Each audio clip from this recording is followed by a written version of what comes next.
Nós estamos na segunda semana da série Que País é Esse? E o assunto específico de hoje à noite é o país da democracia. E a primeira pergunta que eu quero fazer, e você não precisa respondê-la de viva voz, é: será que nós somos mesmo o país da democracia? Por que a gente afirma isso? Por que a gente ouve isso sempre de novo? Olhando para aquilo que nós vivemos como nação, a gente pode continuar dizendo essa frase? Tem uma frase muito bem humorada do Milor Fernandes, que vai estar projetada para vocês também, onde ele diz assim: democracia é quando eu mando em você e ditadura é quando você manda em mim. Democracia é quando eu mando em você e ditadura é quando você manda em mim. Quero dizer que lá em casa nós vivemos uma ditadura. A Graziela manda e eu tenho que obedecer. E se não for assim, tem problemas. Voltando agora a falar sério. Lá em casa a gente tem uma democracia estabelecida. Nos padrões do Império Romano, aprendidos dos gregos, só tem direito a voto maiores de 20 anos e homens. Todos os assuntos lá de casa, todos podem opinar. O Heitor, a Graziela, a Banguela, às vezes quando a gente está conversando, late no meio. E depois disso a gente toma uma decisão. Todos podem votar. Uma outra frase de Albert Einstein a respeito da democracia. Ele diz assim: o meu ideal político é a democracia, para que todo homem seja respeitado como indivíduo e nenhum deles seja venerado. E talvez aqui a gente já comece a concordar com essa história de democracia. Nós entendemos, nós queremos que cada pessoa seja respeitada como indivíduo, que as suas demandas pessoais sejam respeitadas e, em boa medida, satisfeitas. E nós esperamos isso. E quando isso não acontece, a gente se decepciona. Por definição, democracia é o regime político em que a soberania é exercida pelo povo. Bonita frase, né? Na prática, eu acho que você vai concordar comigo que não é sempre assim. Democracia é o regime político em que a soberania é exercida pelo povo. É um regime de governo em que todas as decisões importantes passam por votações. Tudo aquilo que nós, como nação, resolvemos, deveria se ter um consenso, o assunto ser apresentado. E se chegar a um consenso onde a maioria então decidisse, e a partir disso isso seria implementado. Na prática não funciona porque o problema não está no sistema a princípio. O problema está que no Brasil nós temos uma democracia que não é direta. Quer dizer que não adianta eu e você levantarmos a nossa mão e dizer: discordo desse assunto, e o meu voto é contra esse. Porque antes disso eu e você elegemos alguém para nos representar dentro desse sistema democrático brasileiro. E agora vem a pergunta complicada. Você ainda lembra em quem você votou na última eleição? Não precisa responder. Governador, presidente, talvez a gente lembre. Prefeito, que a eleição foi agora 2 anos atrás. Senador, quem foi o teu candidato? Se bobear, a gente nem lembra se na última eleição nós elegemos 2 senadores ou 1. Mas a gente reclama desses que estão tomando decisão no nosso lugar. Então, o primeiro problema é nosso, porque nós elegemos pessoas que não necessariamente estão lá nos representando, que pensam coisas diferentes do que eu e você aprovamos, que vão chegar lá e vão olhar para coisas com um olhar totalmente diferente do seu e do meu. Talvez você seja diferente da grande maioria das pessoas e tenha escolhido bem o seu candidato. Você sabe o nome dele, você sabe o que ele pensa, Você tem acompanhado se ele vai a todas as sessões da Câmara?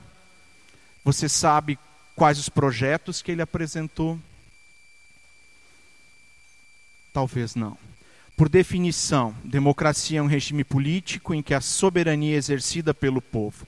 O termo democracia, ele surge, aparece a primeira vez dentro do sistema político grego.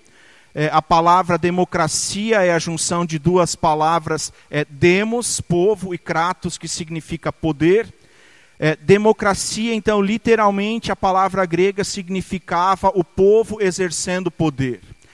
A primeira vez que ele aparece como um sistema político, como um sistema de governo, é na Grécia por volta do ano 500 a.C. Uma pessoa, um sujeito chamado Clístenes, tem um busto dele aí, que fotografia não tinha naquela época, por incrível que isso pareça.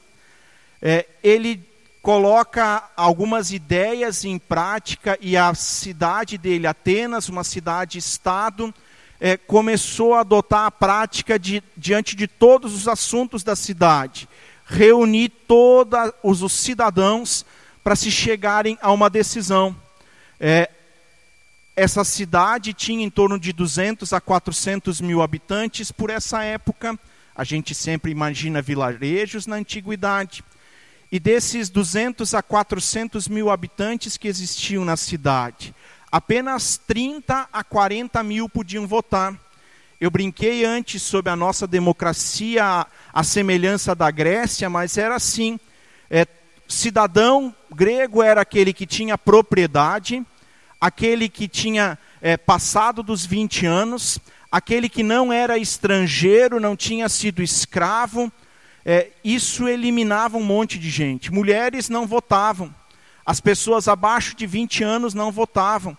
Escravos, nem pensar. E essa assembleia, então, que acontecia para tomar as decisões, que no começo parecia tão bonito no papel, na verdade não é muito diferente do que o nosso sistema faz. Um grupo de pessoas está decidindo por todos. A democracia grega, pelo menos naquela época, ainda tinha duas características diferentes do que nós praticamos hoje. Ela fazia desse momento de assembleia da cidade a eleição das pessoas para cargos públicos executivos, funcionários da prefeitura, vamos dizer assim. Entre o grupo de pessoas que estava reunidos ali, de cidadãos comuns, se escolhia alguém para preencher as poucas vagas administrativas e judiciais que o governo dispunha. Não era concurso público, não eram os CCs, era uma eleição de toda a Assembleia reunida. A segunda coisa é que esses cidadãos tinham então um modelo de democracia direta. Eles não precisavam de alguém que os representasse lá. Todos eles podiam levantar a mão, todos eles podiam opinar, e o voto de todos eles era igual. No Brasil, eu já disse antes, nós temos uma democracia que é indireta. Nós votamos em pessoas que nos representam na Câmara de Vereadores, nos representam em Florianópolis, nos representam em Brasília, nós elegemos pessoas para o Executivo, nós só não elegemos pessoas para o Judiciário no Brasil. É indireto o nosso modelo. As questões então começam a truncar, na minha opinião, aí. Porque eu e você temos o poder na mão. Mas nós o exercemos, às vezes, de uma maneira muito leviana. Quando a gente vota em pessoas que a gente não conhece. Quando a gente vota em pessoas que a gente não sabe se vão defender as ideias que nós defendemos. Que a gente não sabe se creem as mesmas coisas, a gente não sabe se tem a mesma visão de mundo que nós temos, mas elas ganham o nosso voto. É verdade que também não é suficiente só você votar certo, porque a maioria é quem elege. E eu também sofro com isso. Quando eu passo tempo ouvindo, conhecendo as ideias e escolho alguém para votar que pensa minimamente semelhante a mim. E essa pessoa de repente não é eleita. Ou pior, eu me engano. Eu escolho alguém que na hora das votações decide diferente. Eu escolho alguém que não aparece nem nas reuniões que ele recebe pago para estar lá. Estou dando exemplo só, não é o caso dos meus últimos candidatos. O Brasil ele se define, no primeiro artigo da Constituição de 1988, como um Estado democrático de direito. Dentro desse conceito de Estado democrático de direito, quer dizer que reconhecem que há uma soberania popular, o povo pelo voto elege, reconhece a pluralidade partidária. Qualquer um de nós pode, seguindo um critério, seguindo regras, começar um partido político. A segunda coisa, a Constituição ela está acima disso. A Constituição precisa ser obedecida por todos aqueles que são eleitos. Ninguém estranhou isso? A Constituição, as leis precisam ser obedecidas. O governo cumpre a lei. Uma terceira coisa dentro disso. O povo tem direitos e o governo zela para que esses direitos sejam minimamente atendidos. Existem dentro da nossa organização 3 poderes independentes: legislativo, executivo e judiciário. Tudo isso está dentro dessa ideia de Estado democrático de direito. Todas essas coisas quem governa o nosso país deveria colocar em prática. A gente sabe que nem sempre isso funciona assim. Deveria. Tem uma frase da ministra Carmen Lúcia, presidente do STF, dita nesse contexto da paralisação dos caminhoneiros, agora alguns dias atrás. Ela disse assim: a construção permanente do Brasil é nossa, e é democrática, e comprometida com a ética. Não há escolha de caminho. A democracia é o único caminho legítimo.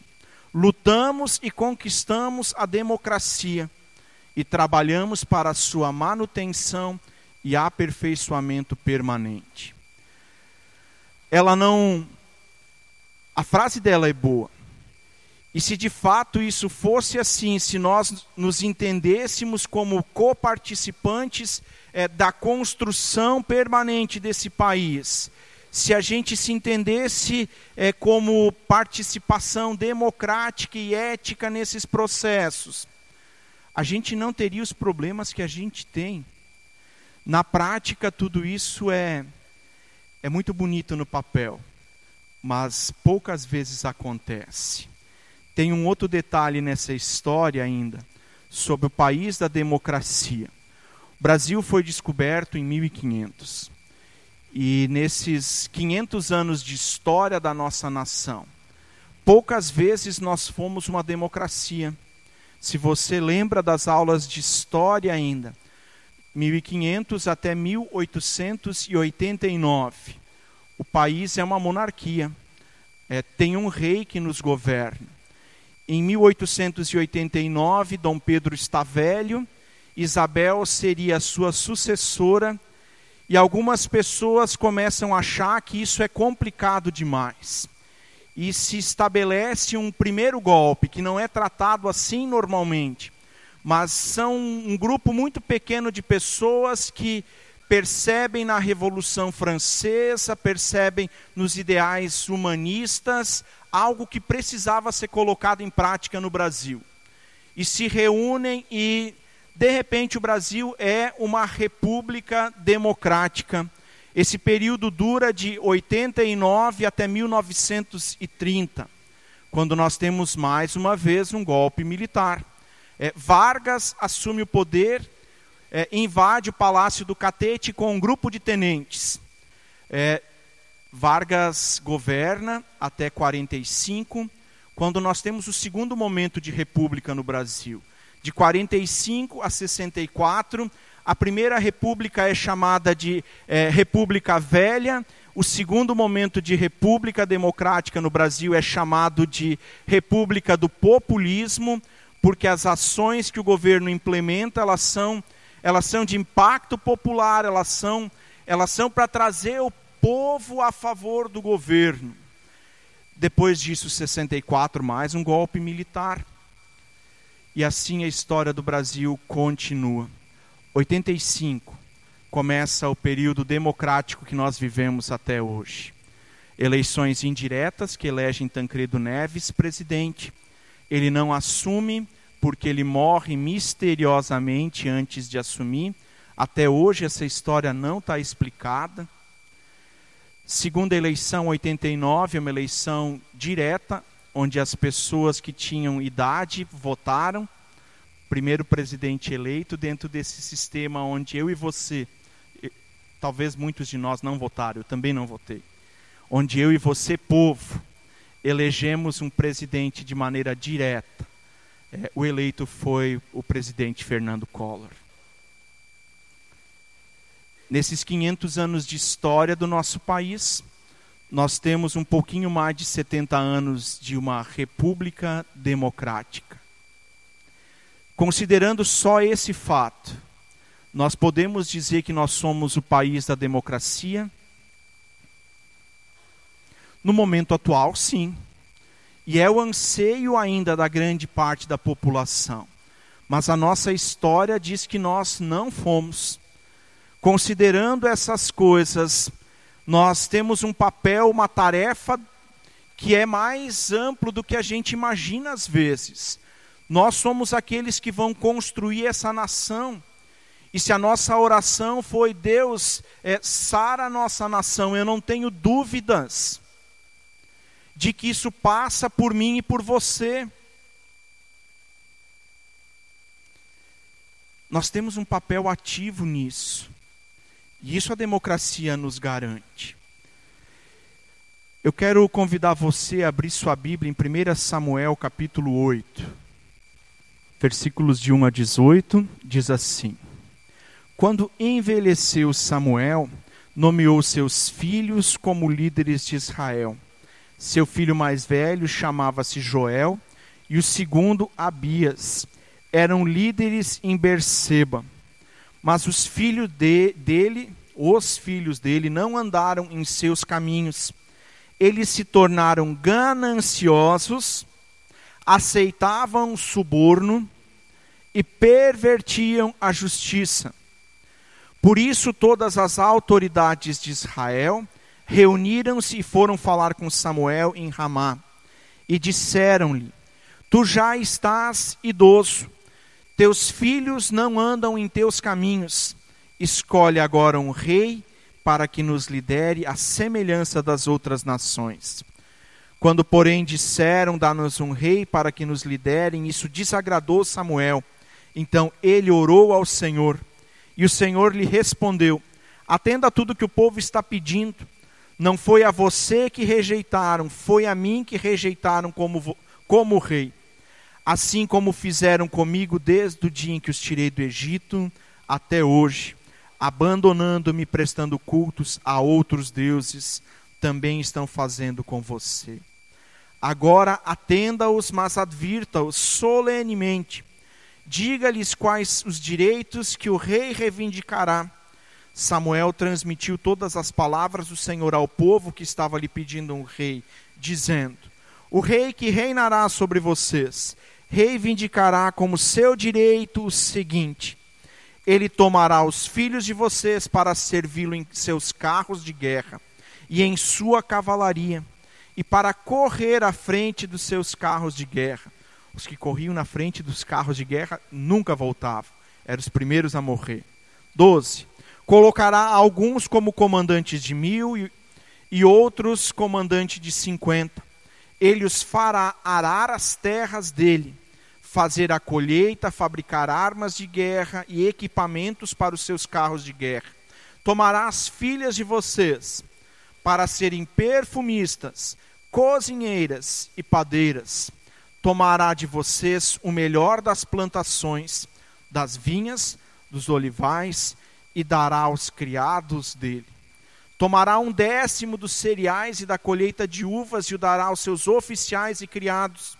Também tomará de você para o seu uso particular os servos e as servas, e o melhor do seu gado, e dos jumentos, e tomará de vocês 1/10 dos rebanhos, e vocês mesmos se tornarão escravos dele. Naquele dia, vocês clamarão por causa do rei que vocês mesmos escolheram, e o Senhor não os ouvirá. Palavra dura essa para encerrar o texto. Deus não vai ouvir mais a queixa desse povo. Eles estão escolhendo um rei e Deus diz, muito bem, vai ser assim. Mas depois disso, depois de ficar claro o que o rei vai fazer com vocês, eu não ouço mais as reclamações de vocês. Israel vivia o que a gente chama de teocracia. Era o próprio Deus que governava a nação. E sempre que tinha uma questão pontual, Deus levantava um líder, um juiz, que ia lá, liderava na guerra, resolvia as questões que existiam. E o povo se desviava de Deus novamente, aconteciam tragédias outra vez, o povo orava, Deus mandava de novo um líder, e assim sucessivamente. Agora tem um tempo de insatisfação, e diante da insatisfação eles vão reclamar para Samuel. Talvez o tempo deles não seja muito diferente do nosso. A grande maioria de nós está insatisfeito com tudo que tem acontecido no país. Os índices de aprovação do nosso presidente são baixíssimos. Isso quer dizer que a grande maioria das pessoas está insatisfeita com tudo o que está acontecendo. Havia insatisfação. O texto diz por que isso aconteceu lá. Samuel está velho, os filhos dele são os sucessores naturais, e eles não andam nos caminhos de Samuel. E o texto diz no versículo 3 que eles se tornaram gananciosos, que eles aceitavam suborno e que pervertiam a justiça, o direito. Se eu tivesse lido esse texto sem dizer de onde ele é, adequado um pouquinho às palavras, porque nós não temos mais bois e jumentos, nós não temos uvas, nós não temos azeitonas ou olivais. Se as palavras tivessem sido um pouquinho adequadas para o nosso contexto, a gente diria que esse é um texto muito atual. A insatisfação do povo está porque a sucessão não é boa. Eles se tornaram gananciosos, aceitavam suborno e pervertiam a justiça. Quando a gente vive uma época de insatisfação, e isso esses dias também durante a paralisação, eu ouvi num programa de rádio que eu estava escutando, não posso dar a fonte porque eu não lembro qual era a rádio, não lembro quem era o debatedor lá. Mas no meio dessa discussão sobre a paralisação e as consequências, alguém diz assim, os latinos, especialmente os latinos, eles sempre de novo esperam por um salvador da pátria. Eles não acham que eles são parte da solução das coisas. Precisa alguém de fora que vem e resolve a vida de todos nós. E no meio dessa paralisação tinha gente pedindo como salvador da pátria tantas coisas diferentes, que se o pedido de um deles fosse atendido, todos os outros ficariam descontentes e a confusão continuaria. Não havia um foco no final da história, não havia algo claro dizendo é isso que nós que estamos parados aqui queremos. Eles queriam intervenção militar, eles queriam Lula solto, Temer preso e as faixas naquelas filas de caminhões. Diziam tanta coisa diferente uma da outra que eu passei e fiquei pensando, tomara que Deus não atenda, porque se ele atender um deles, é outra revolução que vai acontecer. Nós queremos um salvador da pátria, porque isso tira a responsabilidade que é nossa. Isso faz com que a gente diga, não deu certo, porque o Salvador da pátria ainda não era esse. Vai vir um depois dele. E a gente continua lamuriando. A gente continua dizendo, não vai dar certo.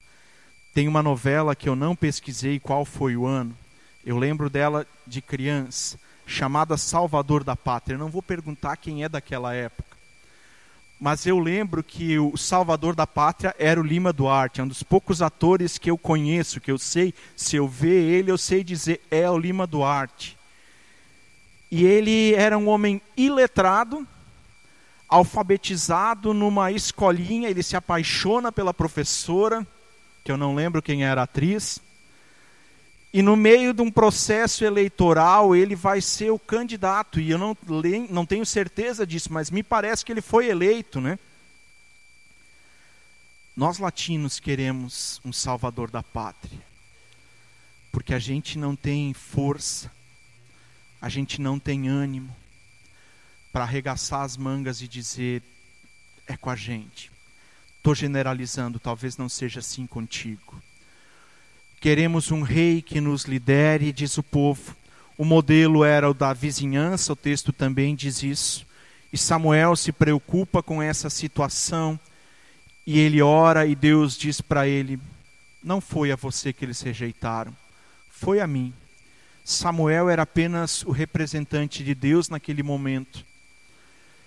Pedindo um rei, eles não querem mais que Deus reine. E Deus diz, vou atender. O rei tem um custo, um Estado tem um custo. A gente pode questionar o custo que o Brasil tem, mas não tem como a gente fugir disso. Eu sou a favor de um Estado mínimo, onde a gente reparta as custas disso, mas que a gente tenha um mínimo de contrapartida nisso. Um rei tem um custo. Ele vai levar os filhos de vocês para a guerra. E muitos deles vão ter que correr na frente dos carros e vão morrer. O texto não diz isso, mas é assim que a guerra funciona. As filhas de vocês vão trabalhar no palácio. Vocês vão perder 10% de tudo que vocês têm. Dos jumentos, até dos jumentos. Fiquei pensando o que o rei ia fazer com os jumentos. Mas era importante na época, porque eles não criavam cavalos naquela região. Jumentos, bois, alimento, 10% é do rei. Segundo pensamento que eu tive, um rei é muito mais barato do que um presidente. A gente paga bem mais do que 10%. Não quero um rei com isso, não é isso que eu estou dizendo. Um rei tem um custo. Ser uma república democrática tem um custo. É alto? Eu acho que está alto. Mas tem um custo para que eu e você tenhamos liberdade de confessar a nossa fé. Que a gente tenha liberdade de votar a cada 2 anos. Que a gente tenha um sistema jurídico minimamente confiável que nos garante direito. Garante que ninguém vai invadir nossa casa e reivindicar a propriedade dela para si. Garante que eu e você possamos circular na cidade livremente com o nosso carro. Ou se a gente preferir de bicicleta e ninguém vai pedir pedágio para a gente. Só o governo. Ninguém vai pedir pedágio para a gente por isso. Tem um custo. Trazendo isso um pouco mais perto para nós, eu quero dar um salto para o Novo Testamento. O Novo Testamento, especialmente o Evangelho de Mateus, vai apresentar Jesus como rei. Capítulo 1 do Evangelho de Mateus, Jesus é inserido. Jesus está na sequência genealógica de Davi. Davi é o grande rei de Israel. Para Davi, Deus diz, a tua linhagem vai reinar sobre Israel para sempre. Jesus é linhagem de Davi. Capítulo 2 do Evangelho de Mateus. Tem a visita dos 3 reis magos. É isso? Não eram 3 reis magos. Só fala dos magos. Capítulo 2, versículo 17, eu acho que é. Eles perguntam assim, onde está o recém-nascido rei dos judeus? Primeira pregação pública de Jesus, Mateus capítulo 4, versículo 17. Jesus diz assim: arrependam-se, pois o reino de Deus está próximo. Aquilo que Israel rejeita lá atrás, um reinado de Deus sobre a nação, Jesus agora vem e diz: está acontecendo.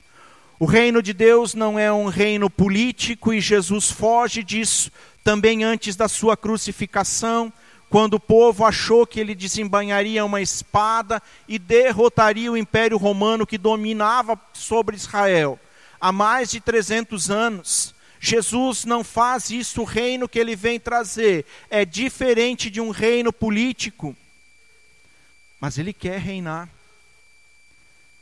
Paulo vai escrever em Colossenses capítulo 1, versículo 13, que nós fomos transportados de um reino de trevas para o reino do seu Filho amado.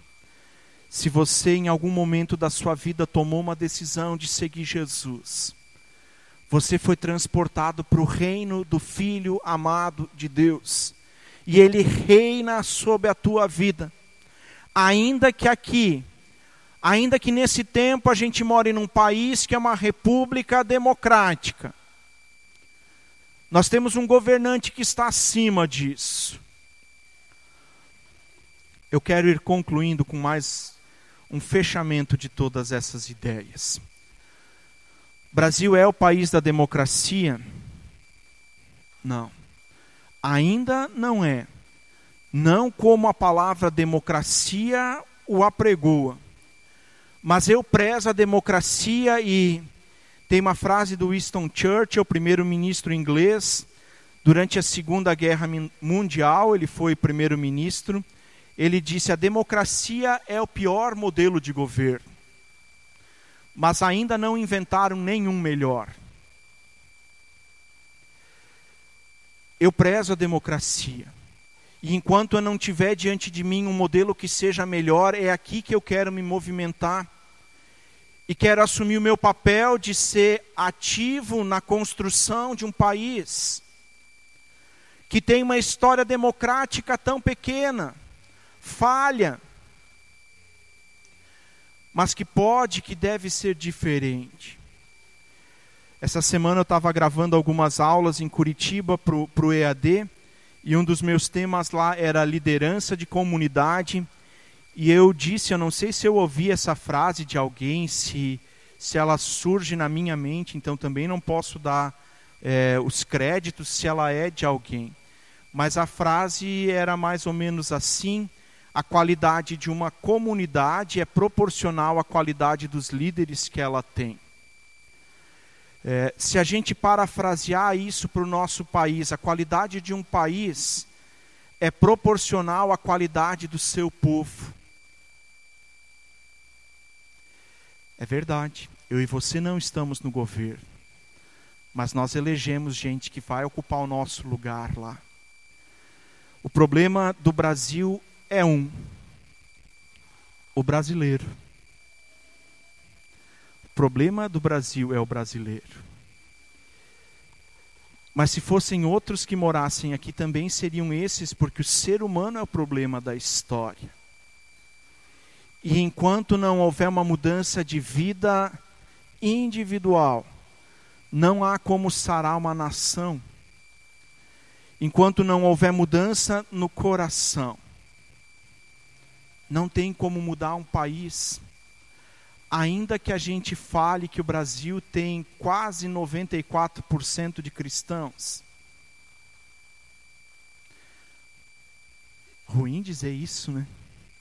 Que tem 94% de cristãos, e talvez seja o país onde há mais pessoas aceitando suborno, dando suborno. O problema do Brasil é o brasileiro. O ser humano tem no seu DNA as marcas da queda.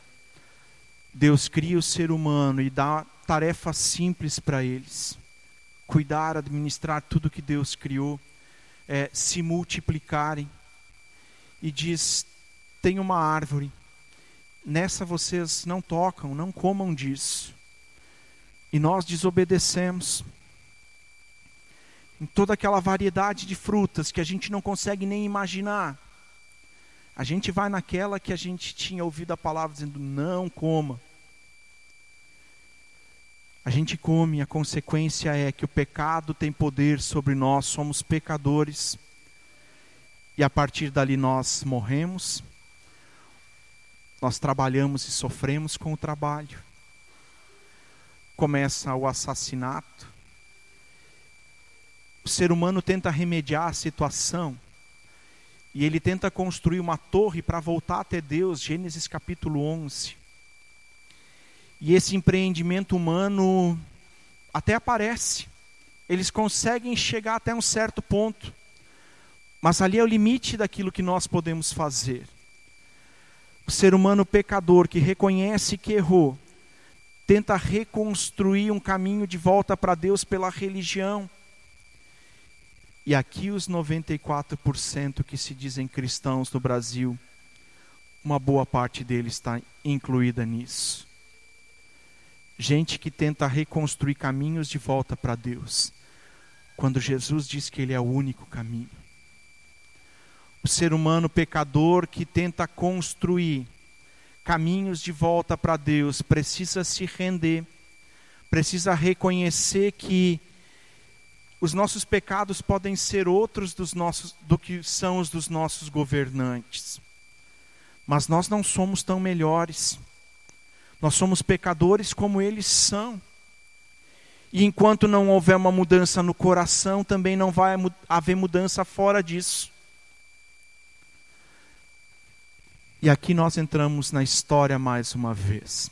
Se o problema do Brasil é o brasileiro, que não se rende ao Senhor Jesus, a solução para o Brasil é o brasileiro. A solução para esse país somos eu e você. Assumirmos a nossa função como servos de Deus aqui e agora. Não apenas com as nossas palavras, mas com as nossas atitudes. Fazendo a diferença onde nós estamos. No nosso bairro, no nosso condomínio. Na empresa onde nós trabalhamos. Mas isso só é possível se uma mudança aconteceu na nossa vida. Senão nós somos apenas um índice que pode ser medido, que não faz diferença. Quero finalizar com um versículo que o apóstolo Paulo escreve à igreja de Coríntios, que resume isso que eu tentei dizer.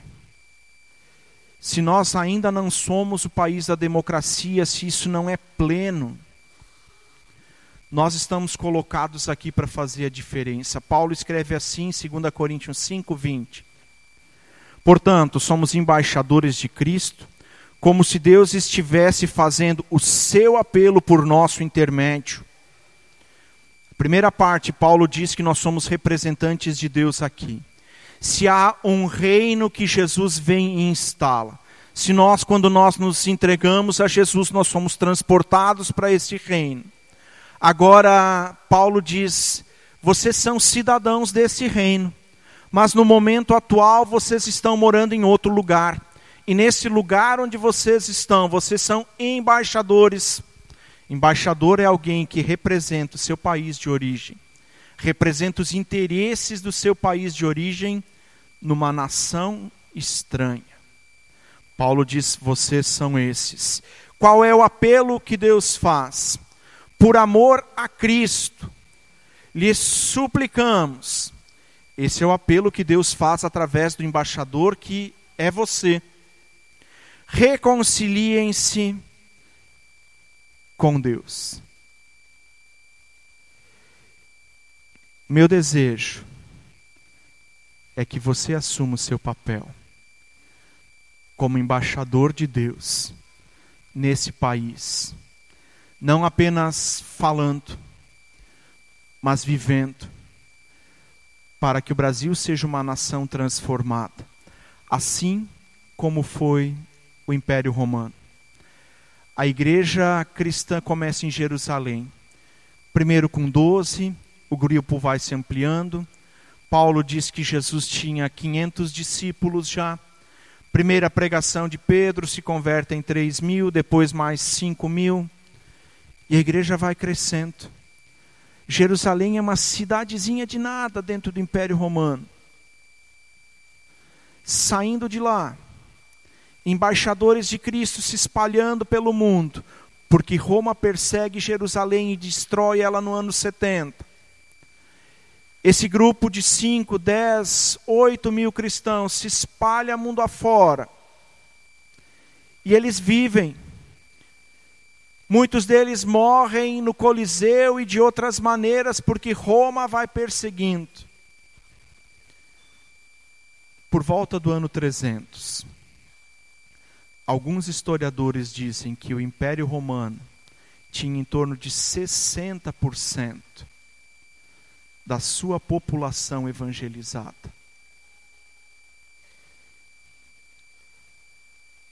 Há esperança para o nosso país. Eu e você somos embaixadores de Deus, para fazer um apelo para essa nação, para fazer um apelo a cada pessoa que vive aqui. Reconciliem-se com Deus. Amém.